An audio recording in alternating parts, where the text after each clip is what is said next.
Life లో millionaire అవ్వాలనుకుంటే అప్పుల నుంచి బయటపడి డబ్బుని ఫాస్ట్ గా సంపాదించాలనుకుంటే ఏప్రిల్ 1 నుండి జరగబోయే అన్వర్ క్లాసెస్ కి రిజిస్టర్ చేసుకోండి. నమస్కారం అనగరి రవీంద్రనాథ్ గారు.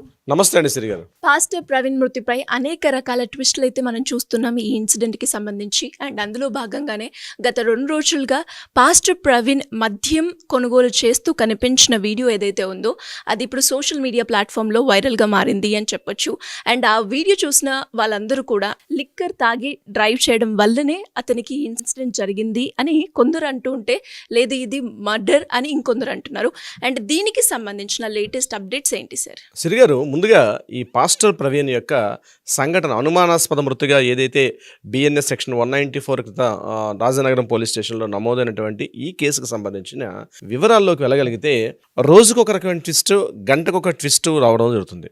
అయితే ఈ సంఘటన అనుమానాస్పద మృతి కాదు, ఇది మర్డర్ అని క్రైస్తవ సంఘాలు గట్టిగా ఘోషిస్తున్నాయి. దానికి సంబంధించినటువంటి ఆ క్రైస్తవ సంఘాలకు సంబంధించిన కొంతమంది ఎవరైతే ఉన్నారో ఎవాంజలిస్టులు కావచ్చు, లేకపోతే పాస్టర్స్ కూడా కావచ్చు, మీడియా ముందుకు వచ్చి ఇది మర్డర్, ఇది మామూలుగా ఇది హత్య చేయించిందే తప్ప ఇది మామూలుగా జరిగిన యాక్సిడెంట్ కాదని చెప్పి గట్టిగా మాట్లాడడం జరుగుతుంది. అయితే నేనేమంటానంటే, మన వ్యవస్థల మీద నమ్మకం పెట్టుకోండి.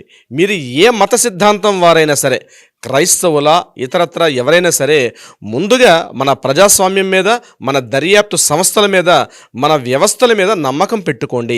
మత సిద్ధాంతాలు వేరు, ప్రజాస్వామ్య సిద్ధాంతం వేరు.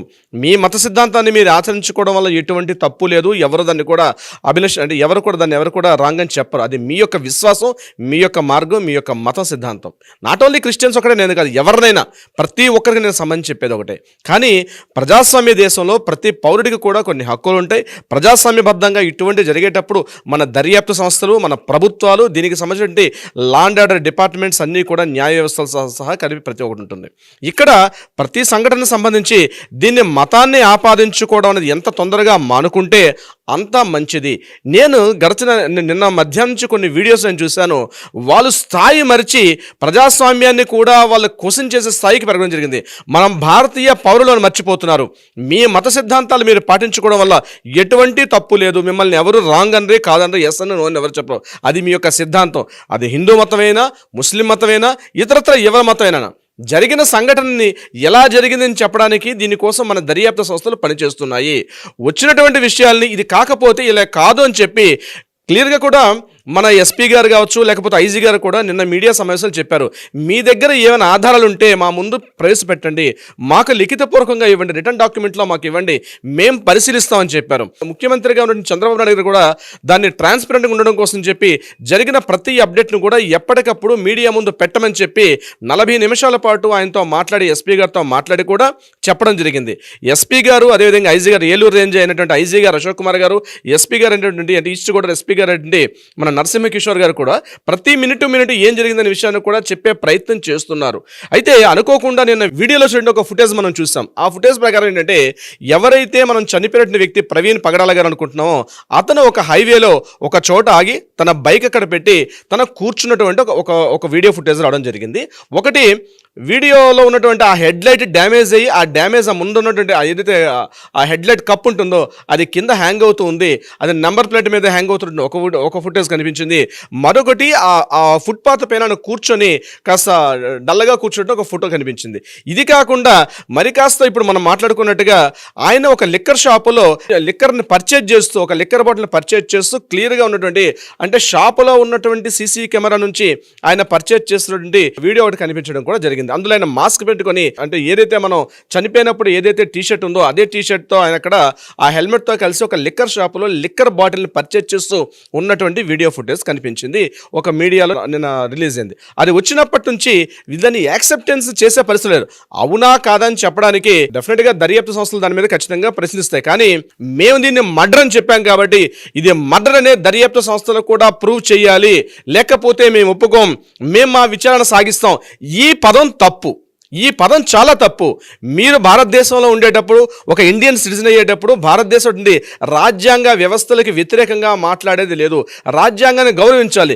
మీకేదైనా అనుమానం ఉంటే ఇలాగ కాదు అలాగని చెప్పే హక్కు మీకు ఉంటుంది తప్పించి, మేము అనుకున్నట్టుగానే దర్యాప్తులు రావాలి, మేము అనుకున్నట్టుగానే విచారణ జరగాలి, మేము అనుకున్నట్టుగానే తీర్పులు రాకపోతే మా విచారణ చేస్తామని స్థాయిని మరిచి ప్రశ్నించే స్థాయి ఉంది కదా అనే హక్కు ఉందని ఒక స్థాయిని మర్చిపోయి ఎంతవరకు ప్రశ్నించాలని మర్చిపోయి మన వ్యవస్థల మీద, మన రాజ్యాంగం మీద, మన న్యాయ వ్యవస్థల మీద, దర్యాప్తు సంస్థల లా అండ్ ఆర్డర్ మీద, ప్రభుత్వాల మీద వ్యతిరేకంగా మాట్లాడడం అనేది అభిలషణీయం కాదు.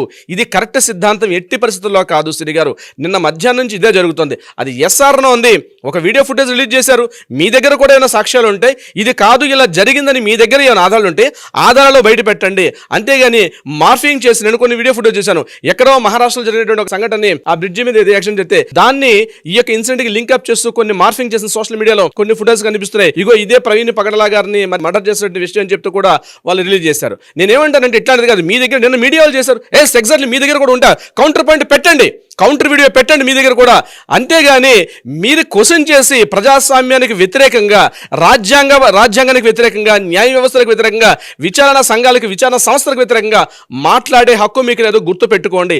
ఎస్ఆర్నో ఉంది, తెలియపరచడానికి అక్కడ రాజ్యాంగ వ్యవస్థ ఒకటి ఉంది, అక్కడ ప్రభుత్వాలు ఉన్నాయి, విషయాలు తెలుస్తాయి. వాళ్ళకి టైం ఇచ్చారు. మనం అక్కడ వాళ్ళు అడిగారు కూడా, ఎస్పీ గారు నిన్న మాట్లాడుతూ 3 రోజులు టైం అడిగారు పోస్ట్ మార్టం రిపోర్ట్ రావడానికి, ఫోరెన్సిక్ ల్యాబ్ నుంచి కానీ, ఫింగర్ ప్రింట్స్ నుంచి కానీ, ఇతరత్ర మేము ఏదైతే చేస్తున్నాం వాటి నుంచి రావడానికి టైం పడుతుంది. వచ్చిన తర్వాత మరలా ప్రెస్ మీట్ పెడతాం. వచ్చేదాకా వెయిట్ చేయాల్సిన అవసరం ఉంది. ఏది వస్తే వాళ్ళు దర్యాప్తు సంస్థలు చెప్తారు. మనం దర్యాప్తు సంస్థలకు వ్యతిరేకంగా ఉంటే దానికి కూడా కౌంటర్ వేసే అధికారం మనకు ఉంది. రాజ్యాంగం మనకు కల్పిస్తున్న హక్కు ఉంది. ఒకవేళ మీకు ఆ దర్యాప్తు సంస్థలు చెప్పినటువంటి ఏదైతే చేస్తున్నటువంటి రిపోర్ట్ మీకు అనుకున్నట్టుగా రాకపోతే దాన్ని చట్ట ప్రకారంగా దాన్ని మీరు ఛాలెంజ్ చేసే అవకాశం ఉంటుంది. అంతేగాని మీడియా ముందుకు వచ్చి రకరకాలుగా ప్రజాస్వామ్యాన్ని, న్యాయ వ్యవస్థల్ని, దర్యాప్తు సంస్థల్ని మీరు కించపరుస్తూ మాట్లాడితే మాత్రం ఒప్పుకునే పరిస్థితి లేదు. దీని మీద ఉపేక్షించేది కూడా కరెక్ట్ కాదు. దీని మీద నిఘా వర్గాలు కూడా పనిచేస్తున్నాయి. ఒక కంప్లీట్ ఒక టీం పనిచేస్తుంది.